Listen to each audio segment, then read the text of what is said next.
जय श्री कृष्ण साथियों, कक्षा 12वीं केमिस्ट्री के लिए हम आगे बढ़ते हैं। हमारा जो चैप्टर चल रहा था वो चल रहा था ठोस अवस्था।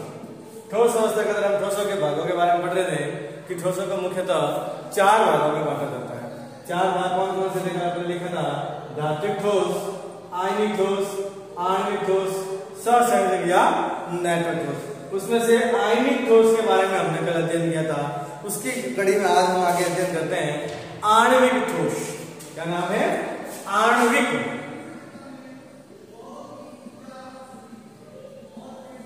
आज हम आणविक ठोस के बारे में अध्ययन करते हैं। आणविक ठोस उन ठोसों को कहा जाता है जिनका निर्माण भिन्न भिन्न आणविक इकाइयों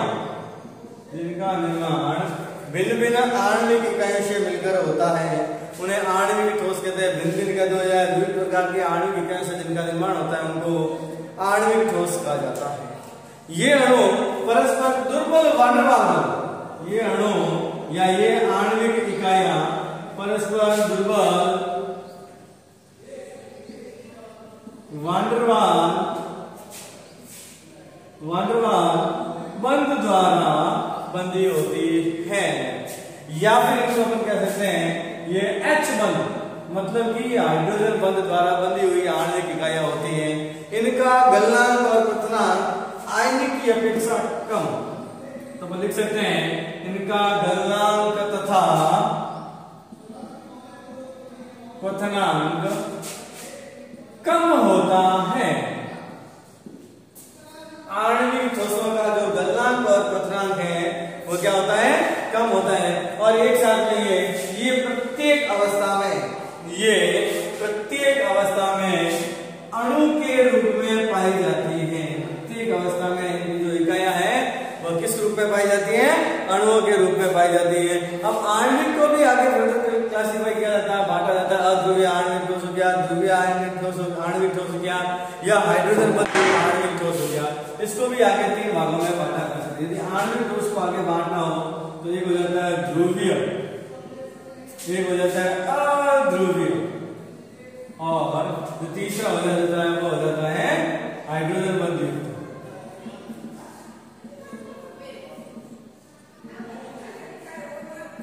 इसको भी आगे 3 भागों में बांटा जाता है। ध्रुवीय आणविक ठोस, अध्रुवीय आणविक ठोस और हाइड्रोजन बंध युक्त आणविक ठोस। इसको आगे 3 भागों में बांटा जा सकता है। अब इसके बाद में अगर अपन स्टडी करते हैं तो आणविक ठोस के बारे में वापस से देखते हैं। आणविक ठोस इनका निर्माण भिन्न भिन्न या विभिन्न प्रकार की आणविक इकाइयों से मिलकर होता है, उनको आणविक ठोस कहा जाता है। इनके अणु आपस में दुर्बल वान वाहक बंध या हाइड्रोजन बंध द्वारा आपस में बंधे होते हैं। दुर्बल वान वाहक बंध होने की वजह से इनका गलनांक और क्वथनांक भी क्या होता है? कम होता है। तथा आणविक ठोस को सदर आगे 3 भागों में और बांटा जा सकता है। ध्रुवीय आणविक ठोस के बारे में, अध्रुवीय आणविक ठोस का हाइड्रोजन बंध युक्त आणविक ठोस 3 भागों में बांटा जा सकता है। अब अगला जो भाग होता है, इसका भाग होता है वो होता है धात्विक ठोस। अगला भाग कौन सा होता है मेरे साथियों? धात्विक ठोस।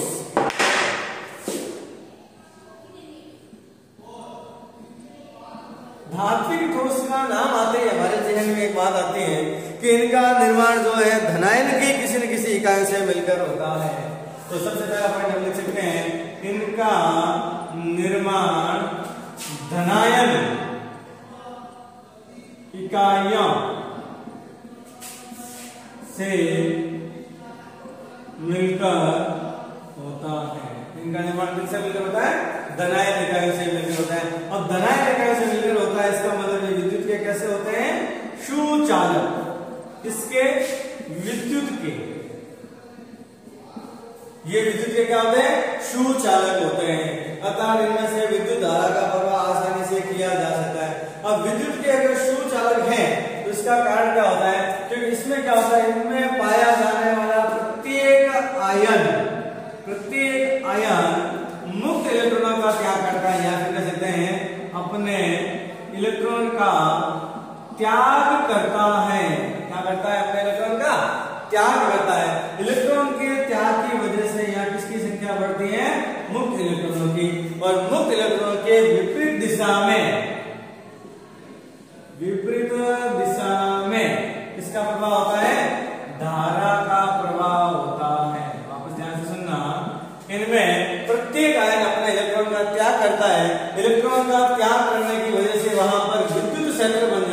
क्या बन जाता है?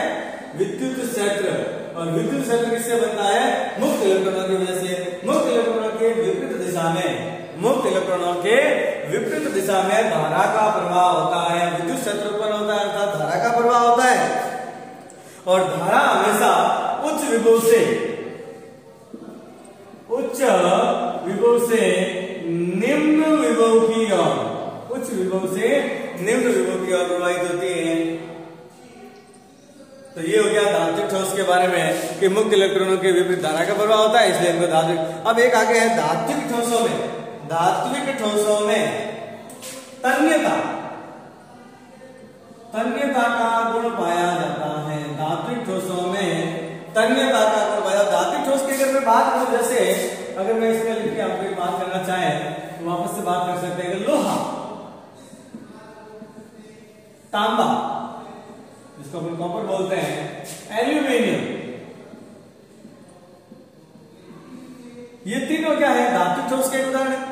अब जैसे इनके बात करेंगे, इनका निर्माण बनाए होते हैं, ये विद्युत के सुचालक, लोहा भी विद्युत के सुचालक है, तांबा भी सुचालक है और एल्यूमिनियम भी विद्युत का सुचालक है। विद्युत का सुचालक होने का कारण क्या है? इनमें तीनों में मुक्त इलेक्ट्रॉन पाए जाते हैं और मुक्त इलेक्ट्रॉनों के विपरीत दिशा में धारा का प्रवाह होता है। अब एक पॉइंट मैंने लिखवाया कि तन्यता का गुण पाया जाता है धात्विक ठोसों में। धात्विक ठोसों में तन्यता का गुण पाया जाता है। तन्यता का मतलब होता है तानने पर, तानने या खींचने पर इनमें वृद्धि हो जाए, टूटे नहीं, लंबे हो जाए। जैसे कॉपर के वायर को हम खींच कर थोड़ा लंबा कर सकते हैं, लोहे के चद्दर है या वायर है उसको खींच कर लंबा किया जाता है, उसी प्रकार एल्यूमिनियम का किया जा सकता है। उसी प्रकार सोने को, सोना भी एक धातु है और सोना आपको पता है कि 1 ग्राम तार को खींचकर 1 किलोमीटर तक बनाया जा सकता है। तो ये क्या हो गया? तन्यता का गुण। अब इसके बाद में गुण पाया जाता है आघातवर्ध्य। इनमें आघातवर्ध्य, आघातवर्ध्य का मतलब होता है जैसे मान लो कि ये कोई धातु है, इसके ऊपर चोट करेंगे तो ये टूटेगा नहीं, ये लंबा हो जाएगा, खिंच जाएगा, इसका क्षेत्रफल बढ़ता जाएगा।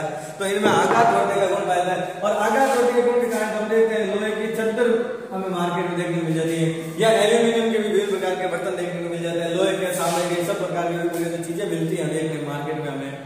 या हम घर परिवार में आजू बाजू कहीं भी देखते हैं लोहे की बनी हुई चीजें, तांबा या एल्यूमिनियम हो गया, सोने के धातु हो गए, चांदी हो गई। तो इनमें आघातवर्ध्य गुण पाया जाता है, मतलब इनके ऊपर चोट करने पर ये लंबे होते जाते हैं। तो ये इनके धात्विक ठोसों का एक और गुण हो गया। और एक और इनका एक महत्वपूर्ण गुण होता है कि इनमें सहवन का गुण पाया जाता है। सहवन, सहवन का मतलब होता है ताप या उष्मा देने पर ये एक सिरे से दूसरे सिरे तक उष्मा का संचलन होता है। देखो मैं इसको वापस से समझाता हूँ इस चीज को आपको। जैसे यदि ये कोई आयरन की रॉड है, लोहे की रॉड, अब मैं इसके इस सिरे को बर्नर की सहायता से गर्म करके उष्मा देते हैं और इस सिरे को मैंने हैंडल हाथ से पकड़ रखा है, इसको हाथ से पकड़ रखा, तो धीरे धीरे ये गर्म होते हुए इसकी उष्मा का जो संचलन है इस सिरे तक जाएगा। तो ये होता है सहवन, उष्मा को सहन करके आगे बढ़ाने का जो गुण है वो इन धातुओं में, धात्विक ठोसों में पाया जाता है। तो वापस से हम धात्विक ठोसों के गुणों के बारे में एक बार देख लेते हैं कि धात्विक ठोस क्या क्या होता है। देखो धात्विक ठोस,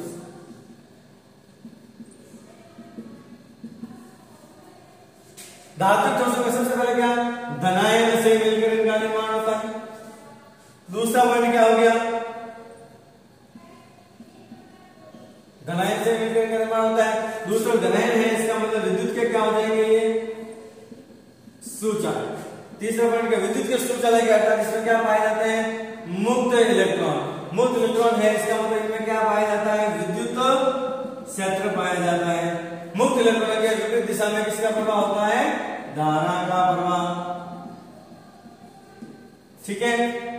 अब इसके बाद आगे पॉइंट लेके जाए, इनमें तन्यता, कैसा गुण पाया जाता है, तन्यता का गुण पाया जाता है। इसके बाद अगर हम आगे इसको देखना चाहें तो इनमें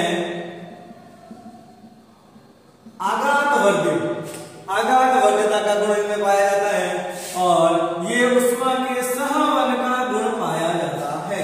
इनमें उष्मा के संवहन का गुण भी पाया जाता है। अगर हम धात्विक ठोसों के बारे में इतना कुछ देखना चाहें तो हम इसके बारे में ये वापस से लिख सकते हैं। ये हो गया धात्विक ठोस का एक छोटा सा पैरामीटर कि इन प्रकार से धात्विक ठोसों को आगे बांटा जाता है या पढ़ लिया जाता है। धात्विक ठोस धनायन इकाई से मिलकर बने होते हैं। ये विद्युत के सुचालक होते हैं। इनमें मुक्त इलेक्ट्रॉन पाए जाते हैं और मुक्त इलेक्ट्रॉनों के वजह से उनमें एक विद्युत क्षेत्र उत्पन्न होता है और मुक्त इलेक्ट्रॉनों के विपरीत दिशा में धारा का प्रवाह होता है। और इनमें तन्यता का गुण पाया जाता है। धात्विक ठोसों में तन्यता का गुण पाया जाता है तथा आघात वर्ध्य का मतलब होता है इनके ऊपर चोट करने पर इनके क्षेत्रफल में क्या हो जाती है, वृद्धि हो जाती है। तथा लास्ट में हो जाता है इनमें संवहन का गुण पाया जाता है। उष्मा के संवहन का गुण पाया जाता है मतलब ताप तथा उष्मा देने पर ये एक सिरे से दूसरे सिरे तक उष्मा को आगे की तरफ बढ़ाते हैं। तो ये हो गया हमारे पास में धात्विक तीसरा। और एक अंतिम ठोस जो बनता है वो है हमारा सहसंयोजक ठोस या जिसको कहा जाता है नेटवर्क ठोस। सहसंयोजक कह दो या फिर इसको नेटवर्क ठोस कह दो।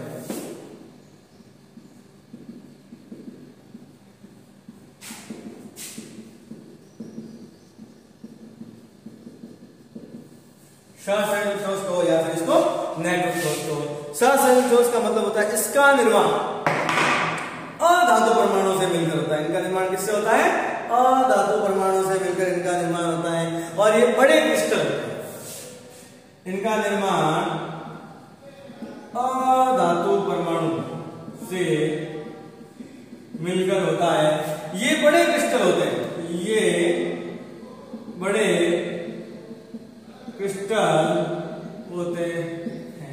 दो चीज अपन इसमें बेसिकली देंगे कि इनके अंदर जो होता है एक बड़े क्रिस्टल होते हैं। अब इनमें क्या होता है, सहसंयोजक बंधों का एक जाल, इनमें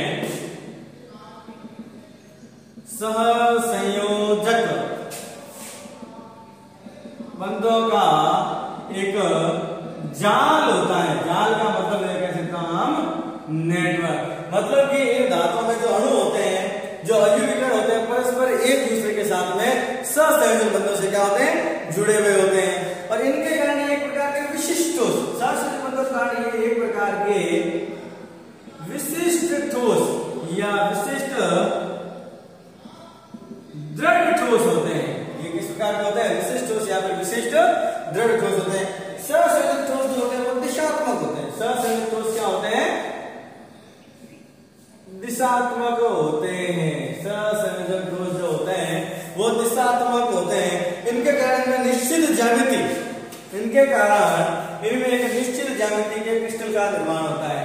निश्चित ज्यामिति, निश्चित ज्यामिति के क्रिस्टल का निर्माण होता है। किनमें, सहसंयोजक ठोसों में एक निश्चित ज्यामिति के क्रिस्टल का निर्माण होता है। अब इसके भी अलग अलग उदाहरण हैं। हीरा, ग्रेफाइट, ये दोनों सहसंयोजक ठोस के उदाहरण होते हैं। ये एक प्रकार के कार्बन के अपरूप भी हैं और ये सहसंयोजक ठोस के उदाहरण। वापस से सहसंयोजक ठोस को देखते हैं, नेटवर्क को देखते हैं। ये अधातु परमाणु से मिलकर बने हुए होते हैं। ये बड़े क्रिस्टल होते हैं, विशाल क्रिस्टल के रूप में होते हैं। इनमें सहसंयोजक बंधों का एक क्या पाया जाता है, जाल हो या नेटवर्क। और सहसंयोजक बंधों के नेटवर्क की वजह से ये विशिष्ट ठोस या दृढ़ ठोस होते हैं, कठोर होते हैं। और हम खुद जानते हैं कि हीरा एक सबसे कठोर धातु, कठोर अणु माना जाता है या कठोर ठोस माना जाता है। अब विशिष्ट या दृढ़ ठोस है, इसकी वजह से इनकी ज्यामिति क्या होती है, निश्चित ज्यामिति के क्रिस्टल का क्या करते हैं, ये निर्माण करते हैं। और ये इनके जो है दिशात्मक होते हैं। जो क्रिस्टल है वो कैसे होते हैं, दिशात्मक होते हैं। इनकी निश्चित दिशा होती है। आपस में जो बंध बनते हैं, सहसंयोजक बंध बनते हैं। कैसे बंध बनते हैं, सहसंयोजक बंध। इनके अणु आपस में सहसंयोजक बंध का निर्माण करते हैं। और ये जो सहसंयोजक बंध होते हैं ये आपस में क्या होता है, दिशात्मक, निश्चित दिशा होती है। ऐसे नहीं कि बंध इस प्रकार से जा रहा है कोई दिशा नहीं, निश्चित दिशा से इनके बंधों का निर्माण होता है। तो ये एक प्रकार से क्या होते हैं, दिशात्मक होते हैं। तो अब इसके बाद में अपन अध्ययन करेंगे इसके बारे में। हीरा है, ग्रेफाइट। हीरा क्या है, ग्रेफाइट क्या है, इसका अध्ययन अपन करेंगे। तो ये आगे की जो क्लास रहेगी, नेक्स्ट क्लास में, नेक्स्ट वीडियो में हम इसके बारे में अध्ययन करेंगे। आज के लिए इतना ही। कंटिन्यू में इस काम को करते जाएं। मैं आपको इसके वीडियो भेजता रहूंगा और साथ साथ में जुड़कर कंटिन्यू में क्लास के साथ में बने रहें। इसी चीज को साथ साथ में खोज करते हुए आराम से वापस वीडियो को बार बार देखें, समझने का प्रयास करें और किसी प्रकार की कोई डाउट है, कोई क्वेरी है तो वापस से हमें ग्रुप के अंदर मैसेज करके आप भेजने का प्रयास करेंगे। तो आज के लिए जय Shri Krishna, have a nice day.